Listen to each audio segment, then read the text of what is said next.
Hello everyone, welcome back to the Global Alert TV channel. Please subscribe and like my videos because today's topic is one of the most intense and shocking developments in Eastern Europe, the breaking Belarus-Russia alliance and the growing crisis after a deadly border clash. What started as a minor dispute between two neighboring forces has now escalated into a full-blown political and military standoff that could reshape the balance of power in the entire region. This alliance, once described as unbreakable, is now cracking under the weight of mistrust, political manipulation, and the pressure of ongoing wars that have drained both nations. In this detailed review, we will look deep into the exterior of this alliance, its history and appearance to the outside world, and then explore the interior, where we uncover the real motives, power plays, and emotions that are tearing it apart. We will also discuss the performance of both sides in maintaining control, their safety measures, their unique selling points as allies, the cost of this alliance, and finally, reach a conclusion about what it means for the future of Eastern Europe. From the outside, the Belarus-Russia relationship has always appeared rock solid. For years, the two nations presented themselves as a single political and military force. Belarusian President Alexander Lukashenko was seen as Moscow's closest ally, often referred to as the last dictator of Europe, who managed to survive thanks to Russian support. Russia, on the other hand, used Belarus as its western shield, a critical strategic buffer between NATO forces and its own borders. The two countries shared intelligence, joint military exercises, and economic deals that gave Russia access to Belarusian territory for troop movement and weapon deployment. The exterior looked perfect, polished, and strong, a brotherhood built on shared ideology, mutual dependence, and defiance against Western pressure. But like a shiny car with hidden engine trouble, the inside story was far from perfect. Inside this alliance, cracks have been forming for years, but they were carefully painted over by political promises and military gestures. Lukashenko's regime relied heavily on Russian financial support, discounted oil, and gas supplies to keep Belarus's economy running. However, this dependency also gave Moscow a powerful grip over Minsk's sovereignty. While Lukashenko often portrayed himself as an equal partner to Putin, in reality, Belarus was becoming more like a client state, forced to follow Russia's lead in regional and global matters. The invasion of Ukraine exposed these hidden tensions like never before. When Russia launched its full-scale invasion, it used Belarusian territory to attack northern Ukraine, especially Kyiv. But after months of war, it became clear that Lukashenko was uncomfortable with how deeply Belarus was being dragged into Russia's conflict. He feared internal backlash, international sanctions, and the possibility that his country might become a battlefield itself. The interior of this relationship, when you look deeper, is filled with fear, manipulation, and survival politics. Lukashenko is a master survivor. For nearly 3 decades, he has balanced between East and West, playing both sides whenever possible. But now, that balancing act is collapsing. Russia's growing weakness due to sanctions and battlefield losses has made Putin more desperate and demanding. Moscow wants more loyalty, more troops, more territory access, while Minsk wants more independence and less control. The recent border clash between Belarusian and Russian soldiers reportedly happened after a dispute over troop movement near the Smolensk crossing. Russian units allegedly entered Belarusian soil without coordination, leading to a brief exchange of fire. Though both governments initially tried to downplay the incident, leaked videos and eyewitness reports confirmed that casualties occurred on both sides. The once brotherly forces turned their weapons on each other for the first time in modern history, a symbol of how fractured this partnership has become. The performance of both governments in managing this crisis has been disappointing. On one side, Russia's aggressive tactics and lack of communication have alienated even its closest ally. On the other side, Belarus's inability to fully commit or resist has created confusion. Lukashenko publicly insists that relations remain strong as steel, but his government has quietly started limiting Russian troop movement and demanding written agreements for military cooperation. The Russian media, which once praised Lukashenko, has begun criticizing him for betraying the brotherhood and flirting with Western diplomats. European leaders, sensing opportunity, are offering small incentives and diplomatic openings to Belarus, hoping to pull it away from Moscow's orbit.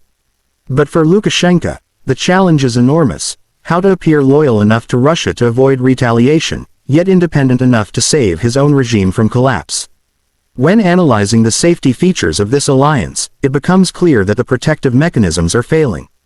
Traditionally, Russia and Belarus shared a joint defense structure known as the Union State, including integrated air defense systems, mutual border patrols, and combined military command.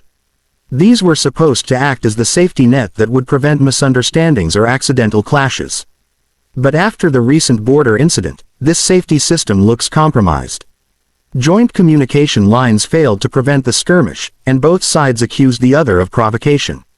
Belarus has now started reinforcing its border positions and conducting independent patrols, something that would have been unthinkable a few years ago. Meanwhile, Russia has increased surveillance flights over western Belarus, citing security concerns. The alliance's safety mechanisms, once a symbol of unity, are now being used against each other. Like a car whose airbags malfunction, the system that was supposed to protect both partners is now part of the problem. Yet, even in crisis, the Belarus-Russia partnership still has some unique selling points. Their long-standing cultural, linguistic, and military ties remain deeply intertwined. The two populations share family connections, cross-border trade, and historical bonds that are hard to erase overnight. Both countries are heavily sanctioned by the West, making them economically interdependent. Russia provides Belarus with cheap energy, while Belarus offers Russia logistical routes, industrial goods, and political cover in international forums. Moreover, Lukashenko knows that completely breaking from Russia could invite dangerous retaliation, including covert operations or political destabilization. So, despite the tensions, both sides continue to present the illusion of unity, a fragile illusion that keeps investors, diplomats, and citizens from panicking. However, behind the smiling photo ops and handshakes, each leader is preparing for a future where they might stand alone. If one were to talk about the price of this alliance, it is no longer just financial. It is political, emotional, and existential. Belarus has paid a huge price for being Russia's junior partner. Its economy has suffered under Western sanctions for helping Moscow in the Ukraine war. Its international reputation is damaged, and its people are increasingly frustrated with Lukashenko's isolationist policies. Russia, too, has paid a price, the loss of trust even among its allies, the perception that it dominates through fear rather than friendship, and the growing image of a country whose influence is fading under global pressure. The border clash is not just an isolated military mistake, it's a costly symbol of how fragile the Russian sphere of influence has become. Every bullet fired across that border represents a deeper fracture in what was once seen as an inseparable union. As we move closer to the conclusion of this review, it's important to remember that alliances are like machines. They require regular maintenance, trust, and coordination. The Belarus-Russia alliance once ran like a powerful vehicle, smooth on the outside and driven by a shared vision. But now, its engine is misfiring. The exterior may still look strong, but the interior is corroded with suspicion and fear. The performance has dropped, the safety systems are failing, the unique features are losing value, and the price of keeping it running has become unbearable. Belarus wants to avoid being dragged into another war. Russia wants complete control over its neighbors. This clash of goals means the road ahead is uncertain and dangerous. If the cracks continue to widen, we may soon witness one of the most significant geopolitical divorces in recent history, the end of the Belarus-Russia brotherhood that once shaped Eastern Europe's balance of power. In conclusion, what we're witnessing is not just a border clash, it's a turning point. It's the moment when loyalty meets survival, when friendship turns into rivalry.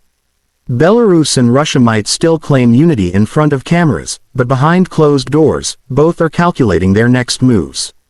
The crisis is not over, and the consequences could be far-reaching.